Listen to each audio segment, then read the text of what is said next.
Hello guys, how are you doing? Hope you are doing good. Yes, yesterday I promised to have a topic with you guys on this maggot issue.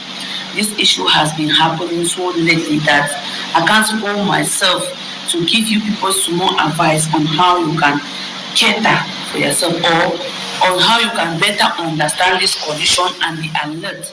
I thought it necessary to create this awareness so that you guys will know that this thing do exist. Now, I was talking about maggot. When we talk about maggot, in our medical term, we call it myiasis.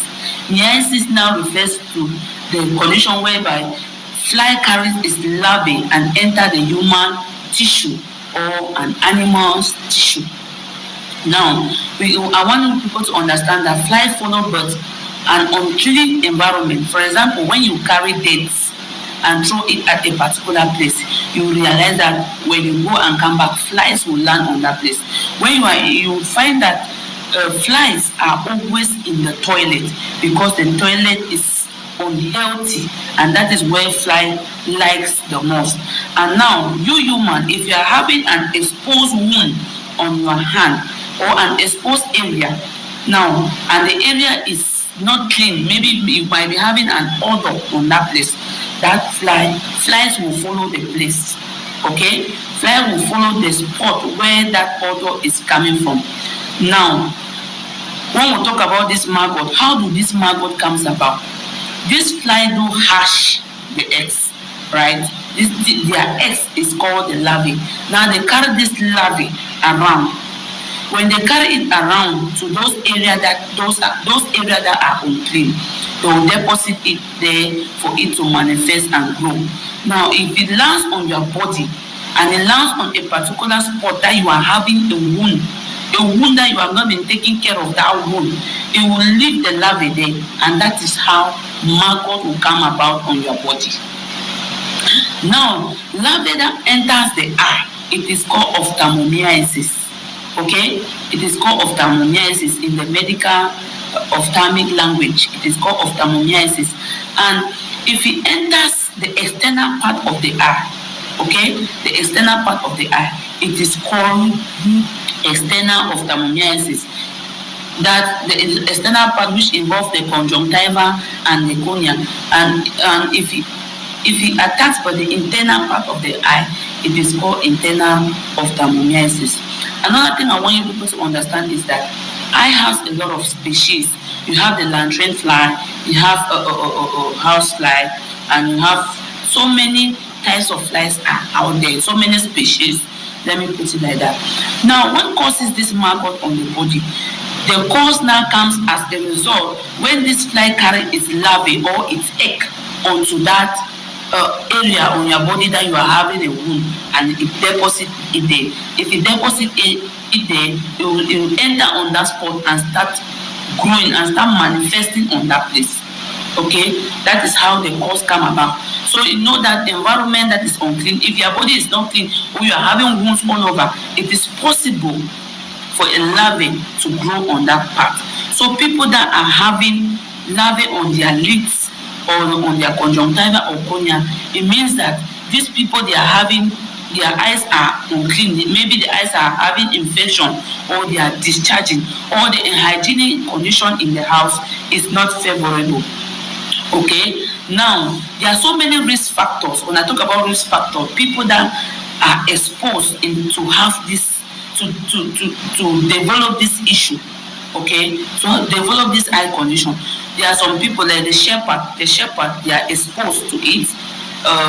Those are having exposed wound. Yes, those are having exposed wound.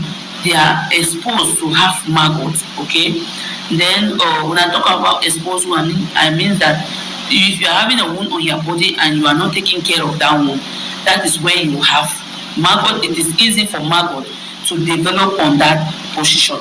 People that lack they lack nutrients and care of their body, they are exposed. Okay, they are exposed to develop this eye condition. Yes, and then I already made mention of those their eyes are infected. Maybe some people they have bacterial conjunctivitis. Okay, yes. Now when this maggot enter your body, there are so many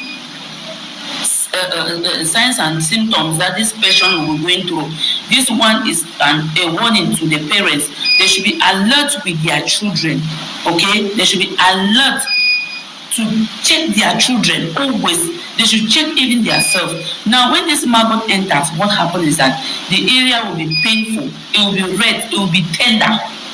You will be feeling discomfort on the area. The thing will be eating you inside. If it enters the eye, you will have photophobia. Yes, any other place you have these signs and symptoms being mentioned. For the eye, you have photophobia coupled with the ones that I have mentioned. You have discomfort. Yes, the eyes will the eye will be red and even be watery. Okay, you feel like there is something in your eye. You feel like there is something in your eye. Then at times you come to the hospital, you want to do vision. The vision will be small. Your vision will drop. Your vision will drop, and you can have some burning sensation. Even the area on the eye will be itching, will be irritating. You have prickly sensation.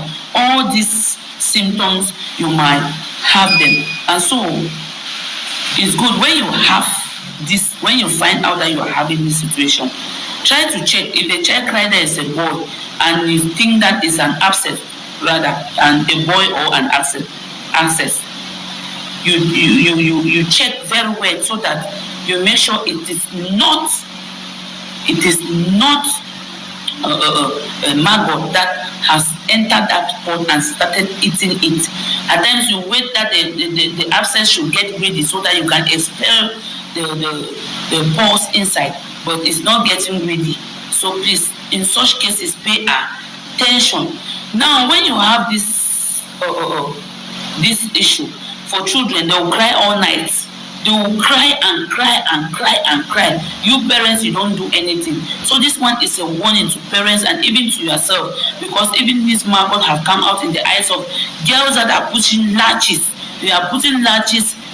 Be careful. Don't think that it is pimples or whatsoever. Yes, make sure you check very well. Now, when you have this this issue, the only way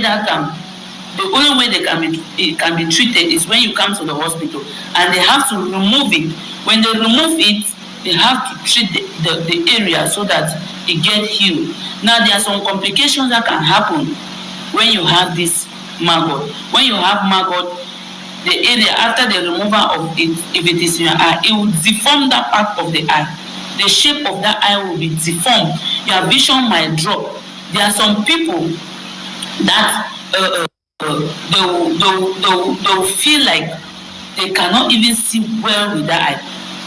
There are some cases that even causes them because that maggot can go right inside. Imagine those that develop inside the part of the eye, even goes to the brain. It's trouble. That one can easily cause death. And so this one should be like a warning to you all. I am giving this health talk because the issue has been so rampant lately. Inside 1 week, I have removed like 5 maggots in the eyes of patients. So I want to encourage you guys to be alert on this issue. Make sure you maintain good hygiene, general body hygiene. Eat well, eat fruit, drink a lot of water. Make sure your surrounding is clean, so that all flies will not bring their larvae. At the end of the day, you find that they instead depositing on your body. I hope this little lecture has done you good. And please don't forget to help me share so that this message will go to all the part of the earth, and so saving the life of somebody. I love you guys. Stay blessed on the page. Bye.